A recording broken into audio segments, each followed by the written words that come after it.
자, 지난 시간에 우리는 민법 총칙 부분 중에서 반사회적 법률의 민법 103조에 대한 논의를 같이 해보셨었습니다.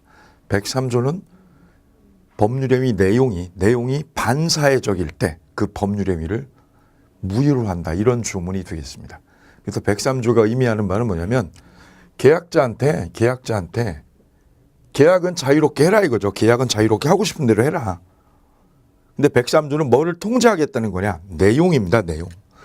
그 계약의 내용이 반사회적이면, 그 내용이 불량하면, 사회 질서를 문란하게 하는 계약이면 통제하겠다는 거예요. 어떻게요? 무효로. 이 계약 내용이 반사회적이다, 불량하다 이거죠. 미풍양속을 해야 하는 거다 이거죠. 이런 내용의 계약일 때는 계약은 무효입니다. 무효. 그럼 어느 것이 거기에 해당되느냐, 그걸 지난주에 쭉 보셨어요. 그 유형 있죠, 유형. 103조 위반에 해당되느냐 안 되느냐, 그 부분이 중요한 시험의 타켓이에요. 거기를 제일 유력하게 보셔야 됩니다. 103조 위반인 것들, 그런 것들이 무엇이냐, 그 유형이 있습니다. 유형. 거꾸로 103조 위반이 아닌 것, 그 유형 고찰입니다. 그 유형에 대한 고찰이 시험엔 넘버원입니다. 타켓도 아니에요. 두 번째는요, 두 번째 타켓은 이 부분이에요. 그 계약이 만약에 반사회적이라서 무효면, 그 계약이 반사회적이라서 무효면, 그 무효는, 이 무효는 절대적 무효이기 때문에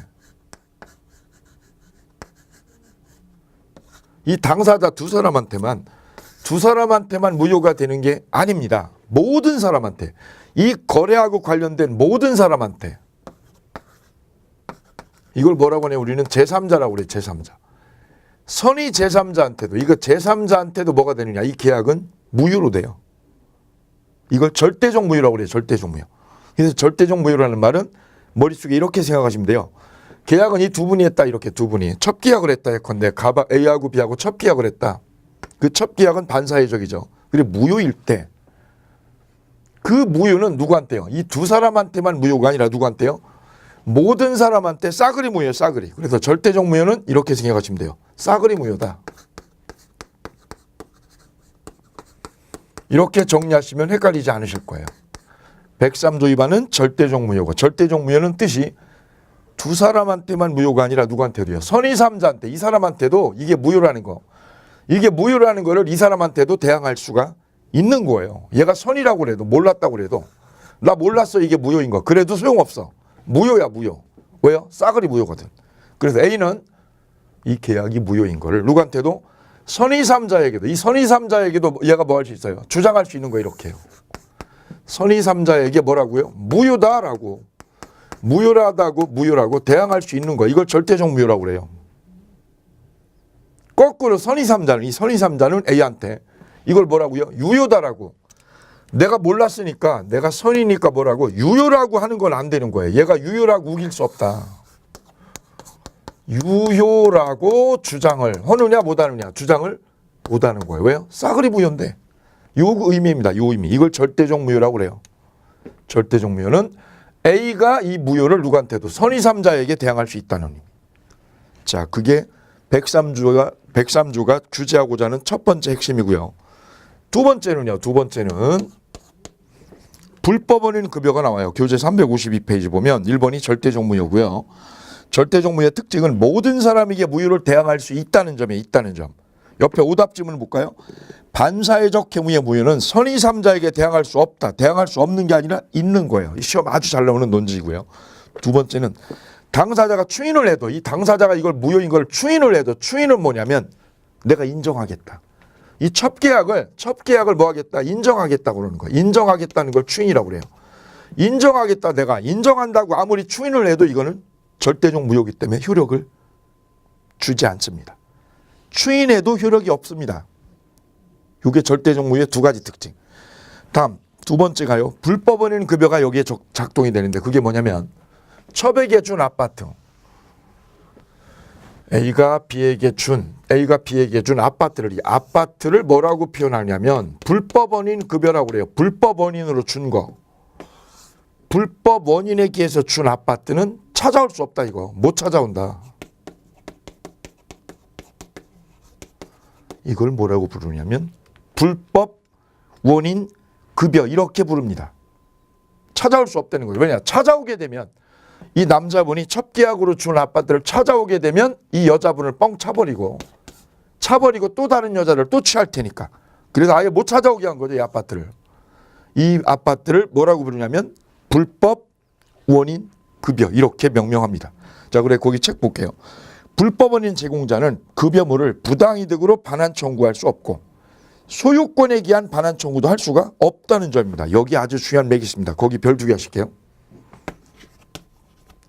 그래서 103조에서 우리가 보셔야 될 건 이거예요. 103조 위반인 것. 어느 거냐 이게 103조 위반인 거. 요게 첫 번째. 두 번째는요. 절대적 무효가 뭐냐 이거죠. 절대적 무효. 그 다음 이 아파트. 처백에 준 아파트는 찾아온다 못 찾아온다? 못 찾아온다. 이거를 불법 원인급여라고 불렀어요. 그럼 아파트는 누구 거가 되는 거냐? 상대방 거, 이쪽 거. 이쪽 거죠. 그럼 이 첩이 만약에 이거를 C한테 팔았다면 첩이 자기 친구한테 이 아파트를 팔았다면 이 B는 누구 걸 파는 거냐? 자기 아파트를. 자기 아파트를 제3자에게 매각한 거니까 이 제3자는 무조건 소유권을 갖게 되죠. 소유권 있는 사람한테도 아파트를 인수한 거니까. 자, 이게 불법 원인 급여 법리 때문에 그렇습니다. 이거 꼭 기억을 해 두시기 바랍니다. 자, 103조를 이렇게 세 가지의 포커스를 맞춰서 정리하시고요. 그 다음에 이제 불공정한 법률행위 보시겠습니다. 소위 폭리행위라고 합니다. 불공정한 법률행위는 소위 폭리행위라고. 자, 이 법률행위 목적이 지금 103조 위반이냐 아니냐 이게 중요한 내용이고 두 번째는 104조 위반이냐 아니냐 공정하냐 불공정하냐 이 논의입니다. 그래서 104조 조문을 이렇게 규정을 하고 있어요. 당사자의 궁박, 경솔 또는 무경험으로 인하여 현저히 공정을 잃은 법률행위는 무효다. 이렇게 선언을 하고 있어요. 이게 104조예요. 계약해. 계약하고 싶은 대로 하라고. 하되 그 계약 내용이 불공정하면 터무니없이 불공정하면 계약은 무효다. 이게 104조의 취지. 폭리행위라는 거죠. 폭리행위. 그래서 A가 가지고 있는 이 땅을 시가 30억짜리야. 시가 30억짜리를 B가 10억에 매매로 인수를 했다. 불공정하죠. 누가 보더라도 이게 편파적이죠. 불공정하죠. 자, 이걸 규제하려고 그러는 게 104조예요. 자, 이쪽이 폭리자, 이득을 얻었죠. 엄청나게 이득을 얻었으니까 이쪽을 폭리자라고 그래요. 폭리자. 저쪽은 30억짜리를, 시가 30억짜리를 10억에 팔았으니까 피해자. 이렇게 당사자를 정하시면 되시고요. 자, 그럼 이 매매가 뭘로 되려면 무효로 되려면 어떤 요건을 구비해야 되느냐? 자, 그거 검토하십니다. 준 거, 이쪽에서 준 거, 땅이죠, 이 땅. 땅 준 거. A가 준 거, 매매 계약을 통해서 준 거를 우리는 뭐라고 부르냐면 급부라고 그래요. 급부. 나 땅 줬어. 반대급부는 얼마 받았어? 10억 받았어. 이걸 반대급부.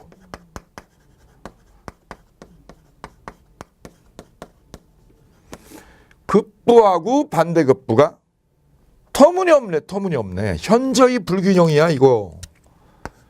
이게 첫 번째 요건이에요.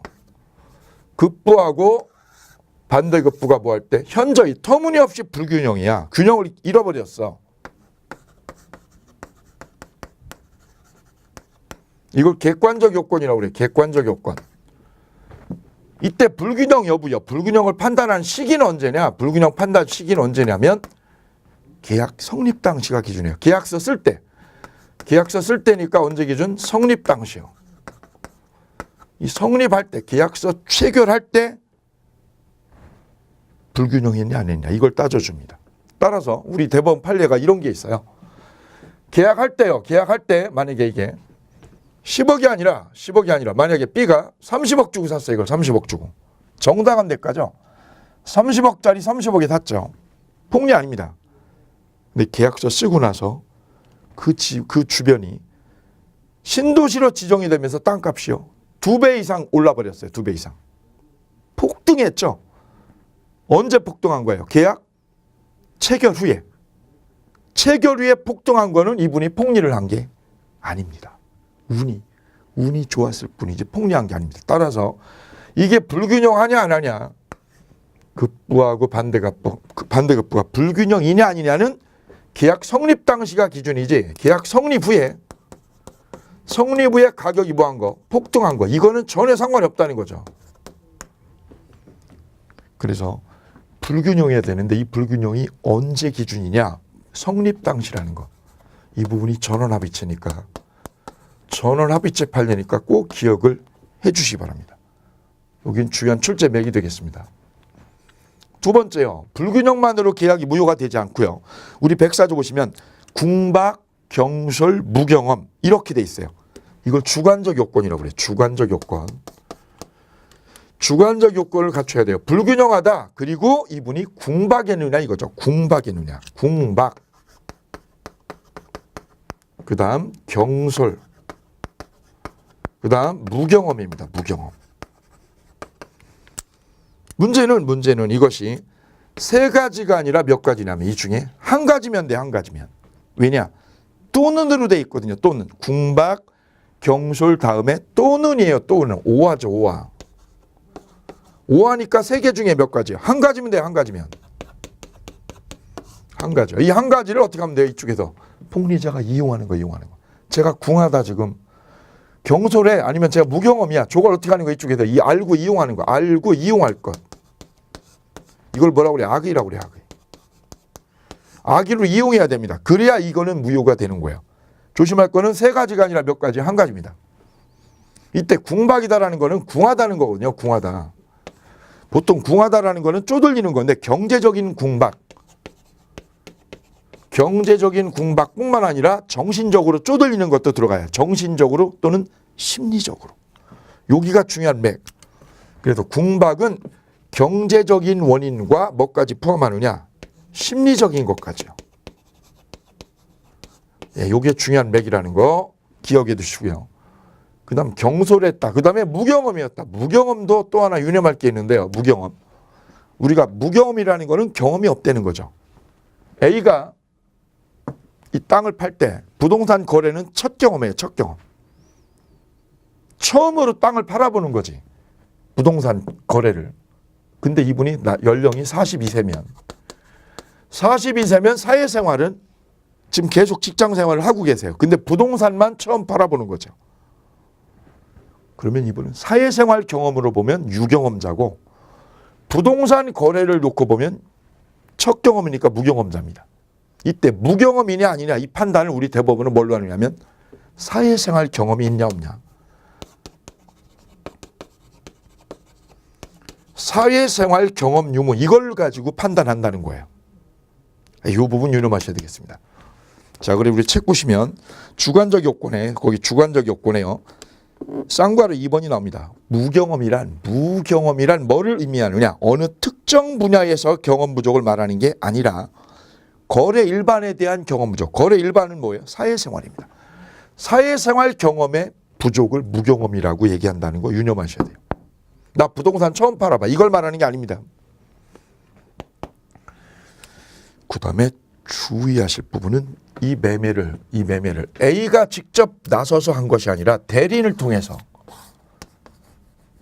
대리인 C를 통해서 이걸 매매를 해버렸다. 이랬을 때 누가 궁박이 누구고 무경험을 누굴 가지고 판정하느냐 이 문제가 남습니다. 이때 A가 여기 삼촌한테 이걸 맡겼어요. 대리인한테 이거 팔아달라고. 이때 우리 대법원은 경솔하고 무경험은 누구 기준이야 이거? 대리인 기준입니다. 대리인. 경솔 무경험은 대리인입니다. 이분 기준이에요. 이분. 궁박은 누가 기준이고요? 본인 기준이고 궁박만 본인. 이걸 유념하시면 되겠습니다. 경솔 무경험은 대리인이 계약을 했을 때 경솔 무경험은 대리인 기준이고 궁박은 누가 기준이고요? 본인을 기준으로 판단해 준다라는 것이 우리 대법원 판례가 되겠습니다. 이거 헷갈리니까요. 이게 시험에 아주 많이 나왔던 논지예요. 10번 이상 나왔던 거니까 이렇게 외우십니다. 경솔 무경험은 누구? 대리인 기준. 그래서 경무대라고 외우시면 돼요. 경무대. 경무대 사건 이렇게 경무대. 그러면 놓치지 않으실 거예요. 그러면 이제 요걸 갖추면 불균형하고 궁박이나 무경험 이런 것 중에 한 가지를 갖추면 이 계약은 뭐가 되느냐? 무효로 됩니다. 무효로. 이때 무효도 절대적 무효는 똑같아요. 절대적 무효로. 단 여기서 하나 유념할 게 있어요. 유념할 게 입증 책임 문제입니다. 3번에 있는 입증 책임. A가 이 땅을 30억짜리를 10억에 팔았잖아요. 왜? 무경험으로. 이 무경험에 의해서 이걸 팔았다. 이게 무효로 되려면 이게 객관적으로 불균형하다. 내 땅을 10억에 팔았으니까 불균형하다. 이 객관적인 요건 이것만으로는 무효로 되지 않아요. 뭐를 또 갖춰야 되느냐. 바로 주관적 요건. 주관적 요건인 궁박이나 무경험을. 이거를 어떻게 해야 돼? 입증을 해야 돼. 이거를. 둘 다 입증해야 돼. 둘 다.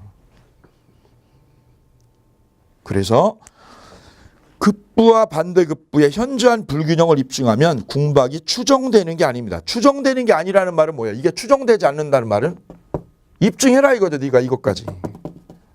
이게 추정되면 어떻게 될까요? 이게 불균형했다.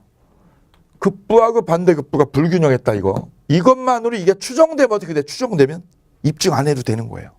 A가. 그럼 이게 추정되지 않는다는 말은 뭐야? 이거를 입증해라 네가 입증해라 이것까지. 그래서 이 주관적 요건 입증하는 게 아주 어렵다는 거예요. 실무상으로는. 궁박이나 무경험이나 이거 입증하는 게 어려워요. 그래서 불공정한 법률 행위가 되기가 굉장히 간단하지 않다. 왜? 입증 때문에. 요거하고 요거를 뭐 하는 거야? 입증 문제가 남아요. 입증 문제. 누가요? 피해자가 이걸 다 입증해야 된다. 이거하고 이거까지 다 입증해야 된다. 그리고 입증 문제 유념하시기 바랍니다. 시험 문제는 뭐라고요? 옆에 빈출 오답지문 볼까요? 급부와 반대급부 간의 현저한 불균형을 입증하면 궁박이나 무경험이 저절로 추정된다고 그랬죠. 추정되는 게 아니라는 거. 추정되지 않는다는 말은 무슨 뜻? 입증해야 돼. 이거를. 그래야 무효로 됩니다. 자, 효과. 1. 절대적 무효라는 거 설명을 드렸어요. 이거 절대적 무효. 103조하고 똑같아요. 103조도 이 104조도 똑같은 절대적 무효로 됩니다. 공통점입니다. 그럼 절대적 무효는 뭡니까 이거? 두 사람 간에만 무효가 아니라 뭐라고요? 싸그리 무효죠. 싸그리. B가 땅을 누구한테요? C에게 팔았다. 얘가 선의3자. 선의3자에게 이 땅을 매각을 했다 이거죠. B가 선의3자에게. 그래도 이거는 무효입니다. 얘가 선의여도 이건 무효다. 왜? 싸그리 무효니까. 싸그리 무효. 자, 그러면 절대적 무효 첫 번째요. 불공정 행위를 추인해도 효력이 없어요. 추인해도 효력이 없는 까닭은 절대적 무효니까. 절대적 무효는 이거 인정하지 않겠다는 거야. 두 번째. 선의 제3자에게도 무효를 주장할 수 있다. 얘가 선의라고 해도 A가요. 이 피해자가 뺏어올 수 있습니다. 왜? 싸그리 무효니까. 따라서 제3자 얘가 선의라도 얘 소유권 가져요? 못 가져요? 얘가 소유권을 못 가져요. 이 땅은 피해자 거예요. 피해자 거. 그래 거기다 써주실까요? 옆에다가. A 소유가 됩니다. 이 부동산은 A 소유가 되는 거예요. 왜? 이게 무효니까 A가 뺏어올 수 있어요. 그럼 C는 땅을 뺏기죠. A한테 땅을 뺏기고 C는 누구한테요? B한테 손해배상 청구합니다. 그 다음 두 번째 불법원인 급여. 자, 여기도 불법원인 급여가 작동되는데 여기서 유념할 거는요. 유념할 거는 이 부분입니다. 이쪽에서 팔은 땅, 준 땅하고요. 이분이 준 돈 10억 이렇게 있죠. 이렇게. 이때 불법 원인을 제공한 사람은 누굴까요? 비난을 받아야 될 분. 이 거래에서 비난을 받아야 될 분, 지탄을 받아야 될 분은 누굽니까? 폭리자죠. 이분의 약점이요. 궁박이나 무경험. 약점 이용해서 헐값에 산 거니까 이분이 비난을 받죠. 바로 이분이 불법 원인 제공자입니다. 이분이 원인 제공자. 그럼 불법 원인 급여의 법리는 뭐냐면 그 원인을 제공한 사람은 자기가 준 돈, 자기가 준 돈을 뭐 할 수 없냐? 돌려받을 수 없어요. 돈을 못 찾아와요. 그럼 피해자는 땅을 찾아와요. 땅을.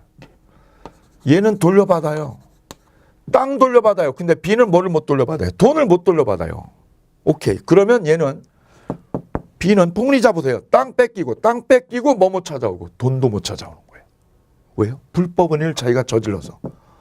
불법 원인을 제공한 사람은 이 돈을, 자기가 준 돈을 못 돌려받는다고. 이 법리가 불법 원인 급여예요. 그러면 선생님, 이 계약에서 맨 처음에는 B가 떼돈을 벌었어요. 30억짜리 땅을 10억에 인수했으니까 20억의 차액을 남겨서 떼돈을 벌었죠. 맞습니다. 얘한테 30억에 팔았다면 보세요. 30억짜리 10억에 인수해서 30억에 팔았으니까 차액 20억 생겼죠. 맨 처음에는 얘가 폭리를 얻은 거예요. 맞아요. 폭리예요. 그런데 이게 반전이 되는 거죠. 이분이 무효인 걸 입증하면. 이 매매가 불균형해서 그리고 내가 궁박이어서 무효라는 걸 증명해내면 계약은 무효로 되고, 이 매매가 무효로 되는 순간 이제는 반전이 돼요. 반전이. 얘는 땅 뺏기고요. 땅 뺏기고 돈을요 못 찾아오고. 얘가 오히려 손해를 입게 되는 거예요. 이게 백사주의 숨어있는, 아주 숨어있는 이치가 되겠습니다. 그 말은 이런 거래를, 이런 불균형한 거래를 조장하지 말아라, 이런 의미가 담겨 있습니다. 그래서 B가 맨 처음에는 떼돈을 버는 거예요. 근데 나중에는 결국은 땅 뺏기고 돈도 뺏긴다는 거예요. 이게 불법원인 급여 때문에 그렇습니다. 불법원인 급여를 보시면 일반 불법입니다. 얘만 불법이에요. 얘는 찾아와. 얘는 피해자니까 땅을 찾아오는 거죠. 급여자는 급여물을 반환 청구할 수가 있다는 점입니다. 있다는 점. 그런데 누가 못 찾아와요? 수익자, 원인 제공자. 얘를 수익자라고 그래요. 수익자. 수익자는 이 돈을 뭐 할 수 없다고요? 찾아올 수 없사옵니다. 그래서 우리 시험에 이렇게 나온 적이 있어요. 양당사자는, 거기 적어볼까요? 양당사자는 급여물을 반환 청구할 수 없다. 반환 청구할 수 없다. 맞아요? 틀려요? 틀린 거죠. 왜? 양당사자가 아니라 누구만? 폭리자만. 폭리자만 반환 청구할 수 없다. 이게 맞는 지문이 되겠습니다. 그 다음 세 번째는요. 부재수합의. 이 계약이 무효면, 이 불공정한 거래가 무효이면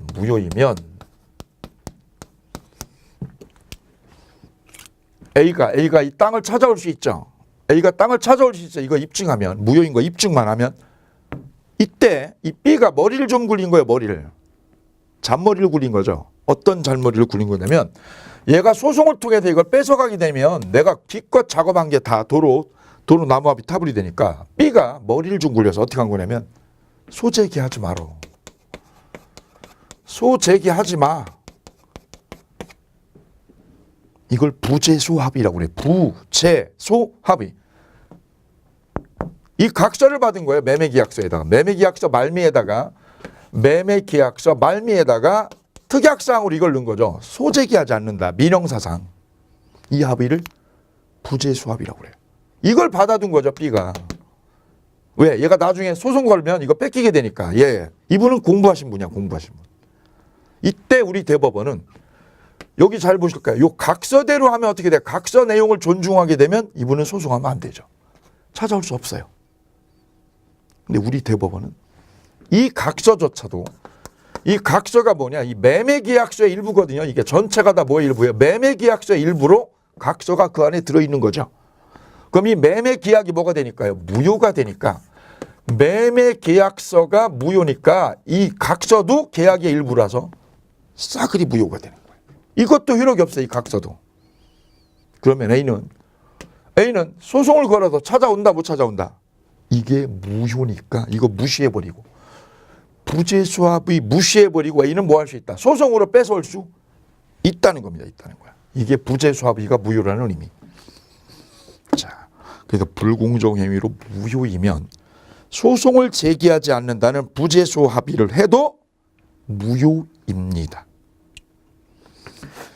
거기까지 보시고요. 그 다음에 우측에 4번에 무효행위 전환이라고 된 거 있어요. 체킹만 해두고 갑니다. 무효행위 전환. 그 다음 적용 범위가 시험에 잘 나오는데요. 적용 범위가. 첫째, 증여 같은 무상행위는, 무상은 뭐냐면 증여는 그냥 주는 거 아니에요. 주는 거. 주는데 뭐가 없는 거예요? 돈을 안 받는 거죠. 돈을 받으면 매매고요. 돈을 안 받으면 증여예요. A가 증여로 넘겨준 거, 이렇게. 땅을 넘겼다. 돈 받고 안 받고? 안 받고. 받았는데 불균형하다. 그러면 그게 무효예요. 근데 증여는 어떻게 한 거야? 안 받고 준 거죠. 안 받고 그냥. 이때는 불균형한 법률 행위, 불공정한 법률 행위는 따질 필요가 없다. 왜요? 반대급부가 없잖아. 반대급부가. 그래서 반대급부가 없으므로 증여는 무상행위죠. 적용이 안 됩니다. 그 다음 경매도 적용이 안 돼요. 이 땅을 경매받았어요. 30억짜리가 유찰이 여러 번 되니까 이게 5억까지 떨어져서 5억의 경매를 받았어요. 5억. 그럼 이거는 잘 받은 거지 무효로 될 게 아닙니다. 그래서 증여하고 경매에는 불공정 행위가 적용이 된다 안 된다? 적용 안 된다는 거. 이거 유념하시기 바랍니다. 그래서 불공정한 법률 행위에서 정리할 거는 이렇게 됩니다. 요건. 객관적 요건하고 주관적 요건을 갖춰야 됩니다. 이거 입증해야 되는 문제가 까다롭다고 그래요. 이거 둘 다 입증해라. 둘 다. 두 번째는요. 효과. 효과죠. 이게 절대적 무효로 된다는 거. 그리고 불법 원인 급여가 적용되는데 얘만 못 찾아온다. 그다음 부재수합이요. 부재수합의를 여기 각서를 받아도 이거 무효다. 무시할 수 있다 이거. 요 정도 기억을 해두시고요. 그 다음에 세 번째가 적용 문제입니다. 불공정한 법률 행위는 매매처럼 반대급부가 있어야 되는 거지 증여 같은 경우에는 적용이 안 됩니다. 증여나 강제경매, 증여나 경매는 적용이 될 리가 없다. 이것까지 보시면 되겠습니다. 세 가지. 이렇게 해서 불공정한 법률 행위까지 살펴보셨습니다. 그 다음 보실 때가요. 이중매매가 되겠습니다. 교재 353페이지 이중매매.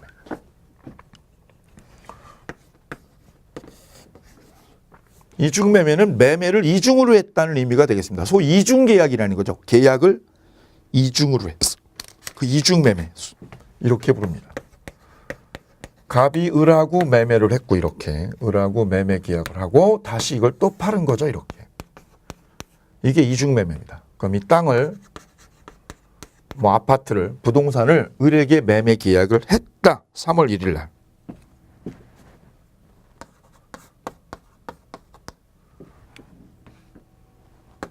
그리고 우리요.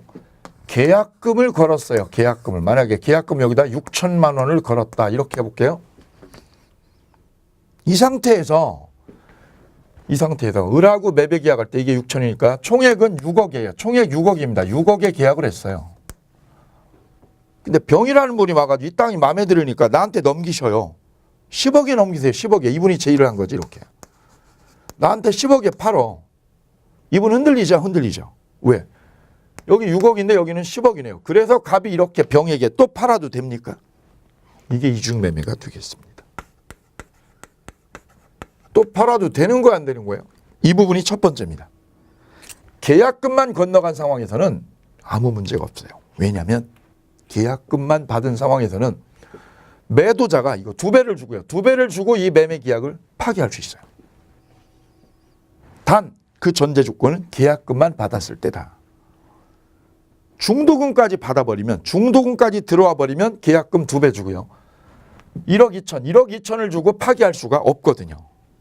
그래도 계약금만 받은 상태면 어떻게 하면 돼요? 계약을 2배 물어주고 2배 물어주고 이 계약을 깨버리고요. 이쪽으로 매매하는 거 아무 문제가 없는 거예요. 이거는 문제가 없는 거예요. 그럼 여기서 문제가 되는 건 언제냐? 계약금 이후에 중도금이나 잔금까지 들어왔을 때입니다. 이렇게. 이 돈이 들어왔다는 거죠. 이렇게. 이때를 말하는 거예요. 지금 우리가 얘기하는 건 이겁니다. 계약금에다 뭐까지요? 중도금 내지 잔금까지 들어왔을 때. 그러면 잔금을요. 돈을 받게 되면 이쪽에서 매수인이 돈을 다 지불하게 되면 매도인은 등기를 일로 넘겨줘야지. 등기를. 저 땅에 부동산에 등기 이전을 해줘야죠. 등기를 뭐 해줄 의무? 이전해 줄 의무가 생깁니다.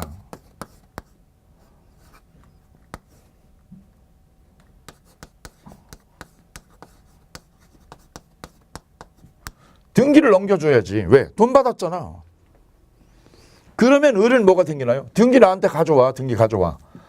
라고 하는 청구권이 생겨요. 등기 나한테 가져오시라고. 등기 청구권이 생기게 됩니다. 이거는 매매로 생긴 거라서 채권이라고 그래요. 채권이다. 그럼 채권은 10년이죠. 10년 안에 등기를 가져와야 됩니다. 그리고 매도인은 뭐를 주고요? 등기를 넘겨줄 뭐가 생겼어요? 의무가 생겼어요. 등기를 이렇게. 그럼 정상적인 계약은 잔금 받았으니까 등기 넘겨주는 게 맞죠. 그런데 병이 와서 지금 쑤시는 거죠. 나한테 팔라고. 그래서 갑이 돈까지 받은 상태에서 만약 갑이 누구한테 병에게 매매를 또 했다 이거죠. 이게 이중매매입니다. 법적으로 문제되는 매매는 바로 이거예요. 돈까지 받은 상태에서. 돈까지 받았잖아. 받았는데 이걸 병에게 팔아버렸다 이거죠. 그리고 등기까지 일로 넘겼다. 등기 이전을. 이제는 복잡해진 거예요. 을은 등기를 달라고요. 등기 나한테 넘기라고 할 권리가 생겼고 얘는 등기를 줄 의무가 생겼죠. 이미. 줘야 되는데 이걸 등기를 누구한테요? 을에게 넘기지 않고 병에게 넘겼다고. 이게 바로 형사상 배임죄가 되겠습니다. 등기를 을에게 안 주고 딴 사람한테 주는 거. 배임 행위를 한 거예요. 배임 행위를. 그래서 갑은 형사상 배임죄로 교도소 갑니다. 잡히면. 형사문제로 배임죄로 갑니다. 병도요. 병도 같이 공모했다면 얘도 배임죄 공동정범입니다. 배임죄 공범. 근데 우리는 여기서 민사문제만 따져요. 형사는 빼고. 일단 갑하고 병하고 공모를 했다 그러면 공범으로 처벌됩니다. 배임죄로. 근데 민사상으로 우리는 따져요. 민사상으로. 갑이 을하고 6억에 매매했다는 거를 얘가 어떻게 하고요? 알고 샀다. 알고. 모르고가 아니라 뭐 하고요? 알고 샀다.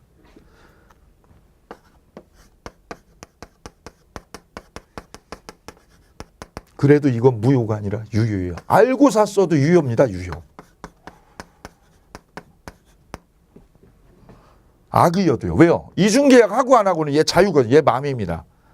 다만 얘가 뭐 하는 거? 교도소 가는 거는 별개죠. 교도소. 형사상으로 교도소 가는 건 별개고 민사상으로는 자유예요. 얘 하고 싶은 대로 하는 거지. 이중계약이든 삼중계약이든 할 수 있죠. 할 수 있는 거야. 얘가 할 수 있는 거예요. 따라서 얘가 알고 샀다. 알고 산 걸 뭐라고 그래요? 악의라고 그래요. 악의. 어떤 걸 알고 있으면 악의.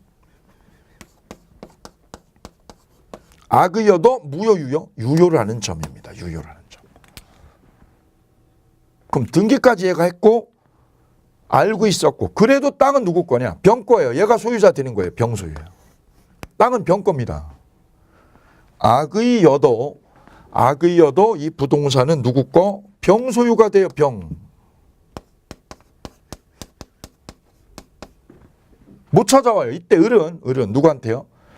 병에게 가서 그거 내가 먼저 계약했으니까 내가 먼저 계약했어. 나 3월 달에. 너 4월 달에 했잖아. 4월 달에. 네가 늦게 계약했잖아.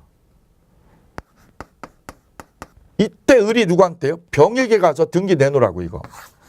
등기 내놓으라고 할 수 없어요. 왜요? 이건 채권이라서 얘는 채권이라서 누구한테만? 계약자. 을과 저 부동산 계약을 한 누구한테? 갑에게만 등기를 달라고요. 등기 넘겨달라고 할 수 있는 겁니다. 이렇게요. 병에게는 할 수 없어요. 왜냐? 을은 갑과 계약을 한 거지 병은 제3자가 되는 거죠. 을 입장에서는 병은 제3자지 계약자가 아닙니다. 계약자는 갑이라는 점입니다. 그래서 을은 일매수인 을은 얘가 먼저 계약해서 얘를 일매수인이라고 그래요. 일매수인. 얘가 늦게 계약을 해서 이매수인.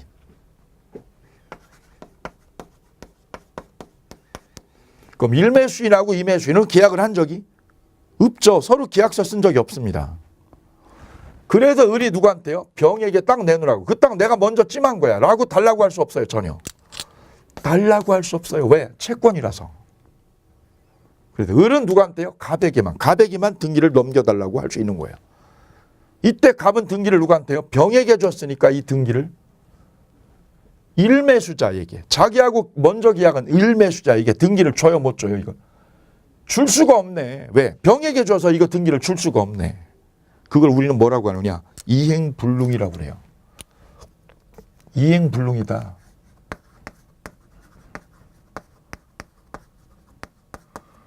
불능입니다, 불능. 왜요? 주고 싶은데요.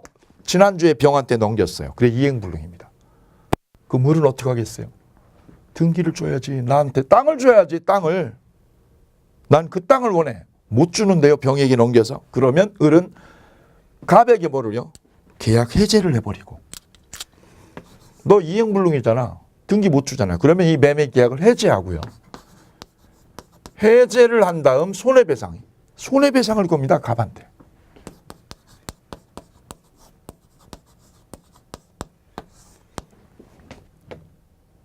그게 의리할 수 있는 최선이에요. 그래서 임해수인이 악이면 부동산은 누구 거예요? 병 거예요. 병 거 되고 끝이에요. 병 거예요. 병 거. 왜? 유효니까.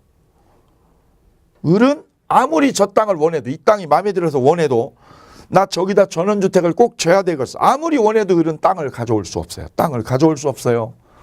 등기를 달라고요. 등기 달라고 아무리 해도 얘가 줄 이유가 없는 거죠. 왜? 계약을 한 적이 없으니까. 그럼 의리할 수 있는 거는 이 매매 계약을 깨는 거죠. 이행불능으로 계약을 깨는 거예요. 깨고 얘한테 뭐 하는 거예요? 손해배상 구하는 게 다예요. 해제하고 뭐 합니다? 손배 청구합니다. 오케이. 이때 해제할 때는 이게 뒤에 계약법을 해야 되는 건데요.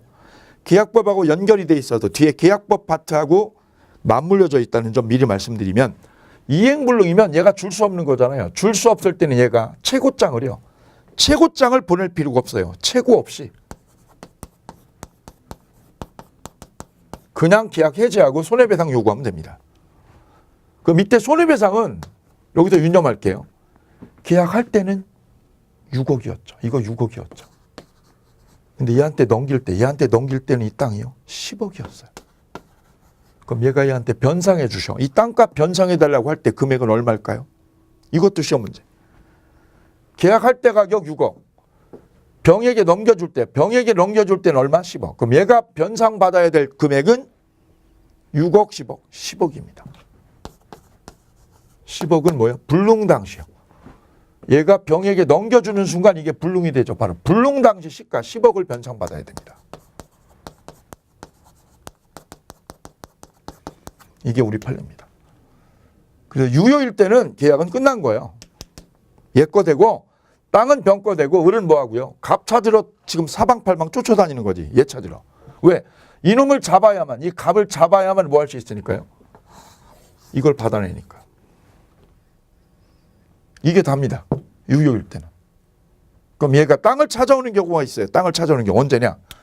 이 병이 뭐 했을 때요? 적극가담하면.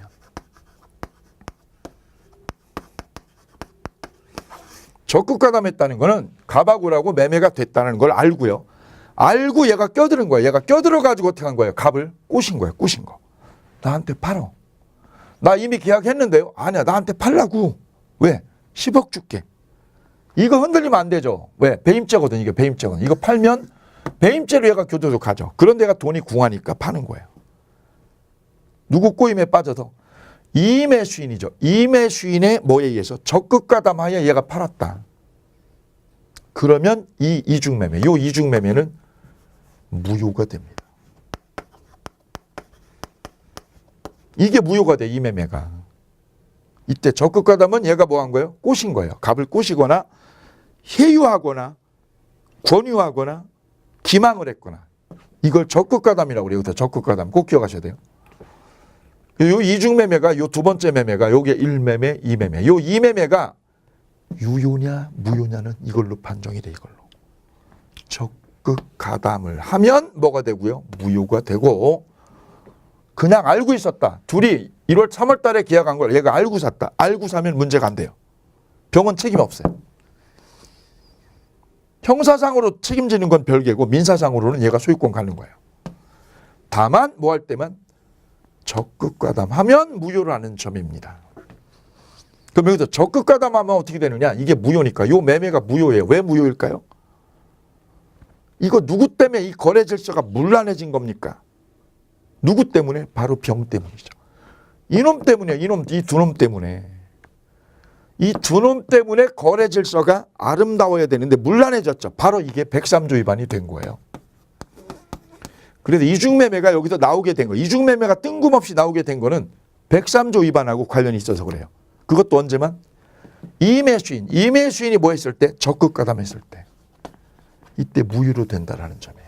이래서 103조하고 연관고리가 생기게 된 거예요. 요 점 유념하셔야 돼요. 그러면 이제 이게 적극가담되면 무효죠. 무효면 을이 생각을 달리 할 수 있어요. 아까는 아까는 갑한테 뭐만이야? 손해배상만 청구하고 끝났죠. 이게 다죠. 이제는 달라요. 적극 과담했죠. 그러면 을은 갑을 대위해서 이렇게 갑을 대위해서 이 땅을 뺏어올 수 있어요.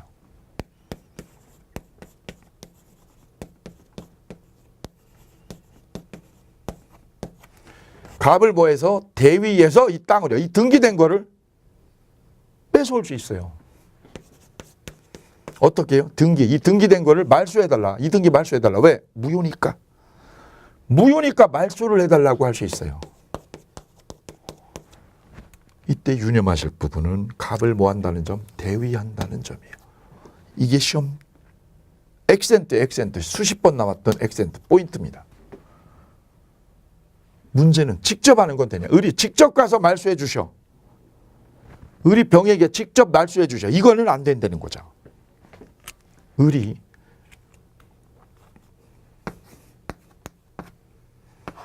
직접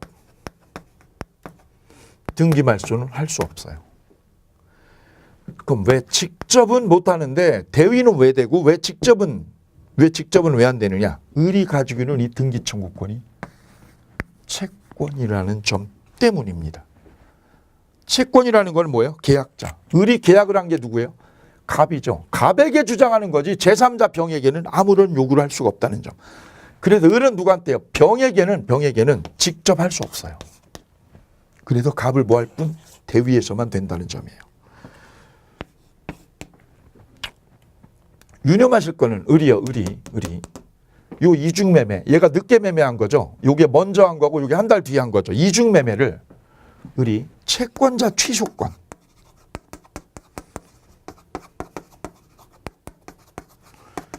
채권자 취소권 행사가 되느냐? 우리 판례는 채권자 취소권 행사 못 한다는 거예요. 채권자 취소권 행사를 못 한다. 왜 못 하느냐? 이 채권자 취소권은 논의의 출발이에요. 전제 조건이 뭐냐면 전제 조건이 중요해요. 전제 조건이. 채권자 취소권의 전제 조건은 사실 민법은 이게 한순간에 이렇게 진행하기에는 너무 양이 방대합니다. 왜? 논리의 마디마디가 굉장히 이렇게 여러 가지가 엮여져 있거든요.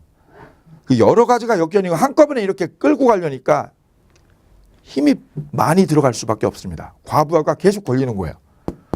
지금 이중매매 얘기하는데 여기 보세요. 등기 청구권이 나오죠. 계약 해제가 나오죠.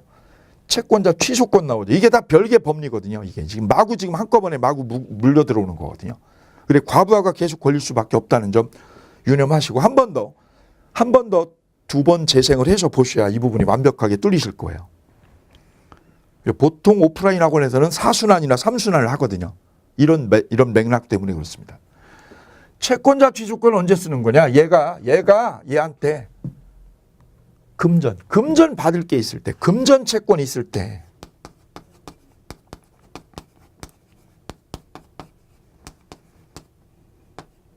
이걸 뭐라고 그래요? 금전 채권을 뭐 할 때? 보존할 때. 금전 내가 꿔준 돈 있어. 꿔준 돈 5억. 그러면 이 이중매매를 뭐 할 수 있어요? 얘가요? 취소해버릴 수 있어요. 이게 채권자 취소권의 법리예요. 채권자 취소권. 은행이 채무자한테 돈 빌려줬어요. 그럼 은행은 금전 채권 있죠. 근데 채무자가 돈을 빼돌리려고 그래요. 빼돌리는 거를 취소하는 게 바로 채권자 취소권이에요. 그러려면 이 채권자가 무슨 채권이요? 금전 채권을 가지고 있어야 된다고. 근데 을이 가지고 있는 청구권은 등기 청구권이라는 점입니다. 금전이 아니잖아, 이거는 금전이 아니라 뭐를요? 등기를 가져오라 이런 거죠. 등기를 넘겨달라. 등기 청구권을 뭐 할 때? 보존하기 위해서. 이게 금전이 아니기 때문에 이 등기 청구권을 뭐 하기 위해서? 보존하기 위해서는 채권자 취소를 못 한다는 얘기입니다. 그래서 채권자 취소권의 논의의 출발은 전제 조건이 뭐예요? 금전이어야 돼, 금전. 금전 채권이어야 취소가 된다는 거. 그런데 을은 요 이중매매를 취소할 수가 있다, 없다? 없다. 왜? 이게 금전이 아니기 때문에. 네 번째 되겠습니다. 다섯 번째 유념할 부분은 마지막 주제입니다. 병이 또 팔았다고요, 정에게. 이게 무효인데 얘가 또 팔았다. 얘를 전득자라고 그래요, 전득자. 그럼 전득자는 이게 무효인 거. 이게 적극가담해서 얘가 적극가담해서 무효라는 걸 이걸 전혀 몰랐어요. 얘가 선이면 얘가 소유권 가져요, 못 가져요? 우리 판례는 얘가 선이어도 못 가져요. 왜요? 이게 절대적 무효면 얘도 뺏기고 얘도 뺏기는 거예요. 이게 절대적 무효이기 때문에. 그래서 전득자가 보여도 선이어도 정이 보여도 선이어도 이 이중매매가 뭐라고요?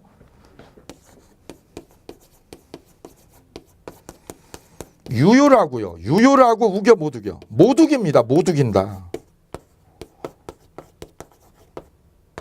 왜 못 우기느냐? 이게 절대적 무효이기 때문에 그렇습니다. 근데 이게 절대적 무효가 되면 병도 꽝, 정도 꽝이 되는 거예요. 그게 소유권 다 뺏기는 거예요. 누구한테요? 을한테. 을은 어떻게 찾아가요? 직접이요? 노노노노노. 직접 안 되죠. 왜? 채권이기 때문에. 어떻게? 갑을 대위해서 갑한테 등기 달라고 할 수 있잖아요. 갑을 대위해서 이거 날려버리고 이 등기도 날려버리고 이렇게 땅을 찾아갈 수 있다. 그래서 전득자가 뭐여도 선이어도 이중매매가 유효라고 주장한다, 못 우긴다, 못 우긴다. 그럼 얘가 보호돼요, 보호 안 돼요? 보호 안 되는 거예요. 그래서 땅은 을이 찾아가는 거예요. 이게 정의에 맞죠. 이게 정의에 맞는 거죠. 그래서 이런 반사회적인 거래를 한 이 사람 보호 안 해주고 그로부터 땅 산 사람도 보호 안 해줘요. 절대적 무효니까요. 자, 그래서 이중매매에서 논란되는 5가지 쟁점 이 부분입니다. 이 부분. 특히 유념하실 부분은 이 3번, 5번입니다. 시험 정답으로 굉장히 많이 빈출로 나왔었던 논점이 되겠습니다. 자, 그 부분에 관한 논의가 책에 기술이 되어져 있으니까 그 부분 봐주시면 되시겠습니다. 책에 354페이지요. 354페이지에 동그라미 위에 2번, 3번, 4번, 5번 나와 있습니다. 5번 볼까요? 갑병간의 매매는 절대적 무효이므로 전득자 정원 이중매매가 유효임을 선이라고 믿었어도 소유권을 취득해야 못해요. 취득할 수 없어요. 얘가 선이어도 소유권을 못 가져요. 왜? 절대적 무효이기 때문에. 거꾸로 4번은요. 동그라미 4번이요. 밀매 수인의 채권자 취소권. 이 채권자 취소권이 먹혀요? 안 먹혀요? 안 먹혀요. 왜요? 등기 청구권은 금전이 아니거든요. 금전이 해야 되는데 이게 금전이 아니라서. 그 다음 3번이요. 일매 수인의 땅을 어떻게 뺏어오느냐. 어떻게 뺏어와 얘가? 대위에서 등기 말소한다. 그게 3번의 별세개. 그 다음 2번에서 유념할 게 있어요. 2번에 삼각형 하실까? 2번. 갑은 병에게 준 거. 갑은 이걸 찾아와요? 못 찾아와요? 못 찾아와요. 이 땅을. 왜요? 103조 위반이잖아요. 이걸 뭐라고 그래요? 불법원인급여. 불법을 저질렀기 때문에 땅 못 찾아와 이거. 갑은 못 찾아와요. 왜? 103조 위반은 불법원인급여가 작동되니까. 갑은 못 찾아오는데 누구요? 갑의 채권자는 찾아와요. 갑을 대위해서. 대위해서 을은 찾아오는데 갑은 못 찾아와요. 갑은 왜 못 찾아오죠? 불법원인급여 때문에. 그게 동그라미 2번이 되겠습니다. 갑과 병 상호 간의 급부는 무슨 급여? 불법원인 급여물입니다. 그래서 매도인 갑은 스스로 무효를 주장해서 병에게 토지를요. 자기가 준 토지를 부당이득으로 뺏어올 수가 없다는 점. 요거 유념하시기 바랍니다. 자, 밑에 글에 일매 수인이 주장할 수 있는 카드가 1번부터 6번까지 있어요. 요거 한번 쫙 읽어주시면 마무리가 되시겠습니다. 요렇게 보시고요. 참고로 하나 보실 게 우측에 쌍괄호 2번입니다. 우리 대법원은요. 이 이중매매를 원래 이중매매라는 거는 이런 뜻이에요. 매매하고 또 매매를 해야죠. 이렇게. 이게 매매가 돼야죠. 근데 우리 대법원은 매매에만 쓰이지 않고 이게 근저당일 때도 써요. 근저당일 때도. 이미 땅 팔았다. 팔았는데 뭐까지요? 다시. 근저당을 설정했다. 예꼬임에 빠져서 예꼬임에. 이것도 무효예요. 근저당 설정해도. 즉 이중매매가 근저당까지도 확장 적용돼요. 확장 적용. 근저당일 때도 가등기를 해도 어떻게 해요? 이미 매매된 땅, 이 매매된 땅을 병에게 가등기를 해줬다. 이거 이중매매가 그대로 확장 적용돼요. 취득 시효에도 돼 이게. 취득 시효에도. 뒤에 나옵니다. 이중매매가 매매에 국한돼서 적용되지 않는다라는 거. 그래서 근저당에도 가등기에도 취득 시효에도 이중매매는 확장 적용된다는 것이 바로 쌍괄호 2번이 되겠습니다. 그래서 이 매매 행위는 매매뿐만 아니라 근저당 가등기에도 적용이 됩니다. 여기까지요. 여기까지. 그래 밑에 기출문제 있는 부분 이거 쉬는 시간에 잠깐 점검해 주시면 지금 다뤘던 이중매매 법리 그 법리에 관한 핵심하고 정답이 쑥쑥 자리를 잡으실 거예요. 잠깐 쉬셨다가 다시 만나시겠습니다.